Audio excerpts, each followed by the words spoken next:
Assalamualaikum warahmatullahi wabarakatuh. Halo semuanya, merhaba dan selar halo dulu sana gagalo. Kembali lagi bersama Miss Winda. Hari ini nggak bisa gila-gilaan soalnya nggak ada Vini. Kalau sendiri aku serius. Jadi hari ini aku mau langsung aja, biar nggak lama-lama ya. Hari ini aku mau berbagi tips gimana sih cara buat CV untuk beasiswa.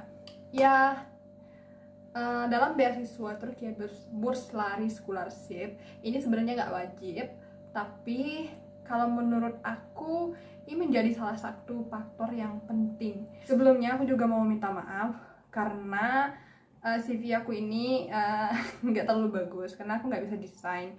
Juga dulu aku nggak kenal banget dengan desain, dan itu juga aku desainnya pakai Microsoft Word dan jelek sih. Tapi mudah-mudahan dengan tips ini bisa membantu teman-teman. Pada umumnya penyeleksi beasiswa kayak mereka itu lihat CV kita mungkin hanya 10 detik gitu. Jadi kalian harus bikin sesuatu yang bikin menarik dan mereka mau baca. Misalnya aku ini bikin kayak nama aku pertama Winda Trimelia Utami gitu kan, SPD. Kemudian di bawahnya si teacher Pilpin 2018. Pasti mereka bakal ini kan menarik gitu. Wah, si teacher di Filipina ngapain dia gitu kan. Nah jadi nanti mereka tertarik nih, lihat di bawah, coba ngapain dia ya, oh ternyata itu exchange student kayak gitu. Nah jadi misalnya kayak gitu, kalian bisa bikin misalnya bunga gitu kan, uh, online shop bla bla owner gitu, owner of bla bla bla online shop gitu, atau gimana lah gitu. Aduh bahasa Inggris gue ya, pokoknya gitu teman-teman. Terus apa lagi ya, jangan lupa untuk sosial media kalian karena ini penting banget. Kadang itu teman-teman ya, penyeleksi beasiswa itu mereka itu juga buka sosial media kalian loh. Kayak misalnya di sosial media itu kalian ngapain aja sih gitu kan, karena itu akan mencerminkan siapa kalian. Jadi makanya kalian harus berhati-hati menggunakan sosial media ya. Kalau bisa sosial media itu kayak membagikan sesuatu yang bermanfaat bagi orang lain. Jangan ada rasis, pokoknya sara itu jangan ada gitu kan di sosial media kalian. Jangan sampai ada konten-konten yang alay gitu. Jadi kalian harus masukin konten-konten yang berguna di sosial media kalian. Jadi gitu teman-teman. Di garis bawahi ya teman-teman, CV untuk mendaftar beasiswa dengan CV untuk cari kerja itu beda. Itu jelas-jelas beda, oke?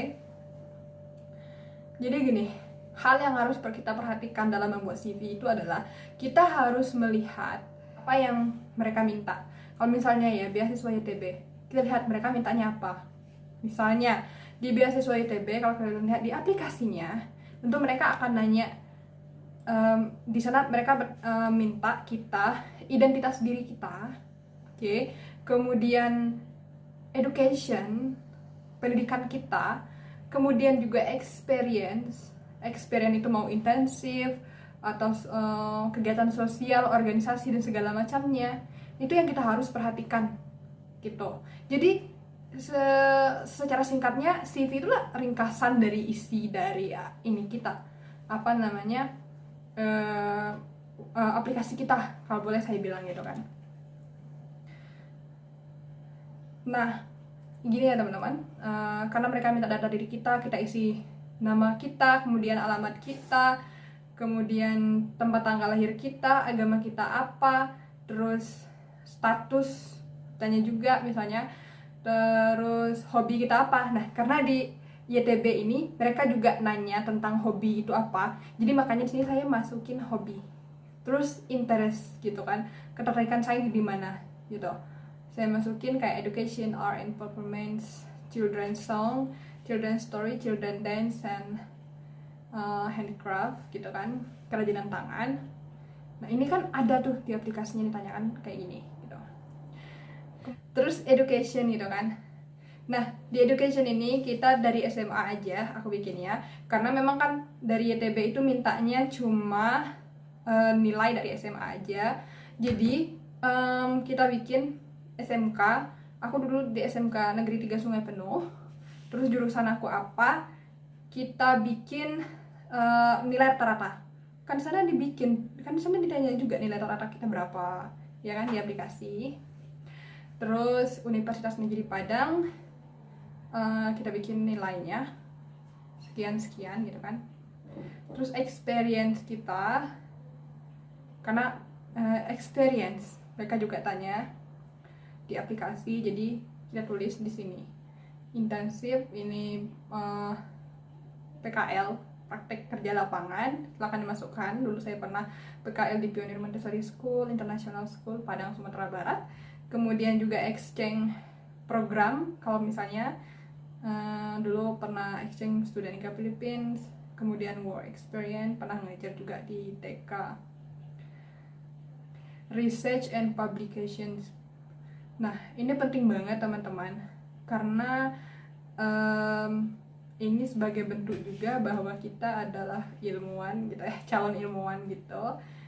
Ini sangat penting banget, apalagi kalian punya research. Kalau yang S1 mungkin kalian pernah nulis tesis gitu kan, nulis skripsi, dan skripsi kalian udah jadi artikel dan udah diterbitkan. Nah, itu berguna banget. Jadi makanya kalau kalian misalnya S1 punya skripsi, tolong jadiin dalam bentuk artikel terus diterbitkan. Itu sangat membantu banget teman-teman. Terus kalian tulis aja misalnya kalau kalian punya pengabdian masyarakat, social experience, segala macamnya, pengalaman organisasi misalnya kan. Ini salah. Pengalaman organisasi kalian apa, itu yang perlu kalian tulis di CV kalian. Atau kalau misalnya kalian pernah menang juara, nah itu ditulis di CV kalian gitu kan. Ada beberapa kesalahan ketika teman-teman membuat CV untuk beasiswa. Tolong teman-teman kalau mencari contoh CV di Google itu cari contoh CV untuk beasiswa, bukan untuk cari kerja. Misalnya, karena CV cari kerja sama beasiswa itu beda banget ya. Kalau misalnya CV untuk cari kerja, misalnya kalian mau jadi sales, tentu CV cari kerja itu mereka akan meminta berpenampilan menarik dan sebagainya. Tentu di data diri kalian akan bikin tinggi badan dan berat badan untuk melihat apakah kalian ideal atau enggak gitu kan. Tapi kalau di CV beasiswa mereka nggak nanya kalian tuh berpenampilan menarik atau enggak, jadi kalian nggak perlu menyertakan tinggi dan berat badan kalian gitu ya. Terus juga yang selanjutnya kayak kalau misalnya kalian mau kerja di bagian marketing atau manajer segala macamnya, kan ditanya kemampuan kalian di Microsoft Word itu bagaimana, terus Excel gimana, segala macamnya gimana gitu kan. Nah, kalau di beasiswanya nih gini ya, kalau untuk melamar beasiswa sesuaikan dengan jurusan kalian. Misalnya kalau jadi guru kan itu ada personality, kayak professionality, ada kemampuan pedagogik, ada kemampuan sociality. Nah itu yang nanti kalian bikin tuh di expertise-nya atau kemampuan kalian gitu. Gitu. Mungkin itu aja. Semoga bermanfaat buat kalian. Dan kalau misalnya kalian ada pertanyaan, jangan sungkan-sungkan, silahkan DM saya di Instagram saya di bawah ini, atau kalian bisa komen di bawah. Jangan sungkan-sungkan minta bantu. Dan kalau misalnya teman-teman mau minta bantu, mau bertanya, tolong banget ya teman-teman, tolong banget jangan bilang halo kak, boleh nanya nggak gitu kan.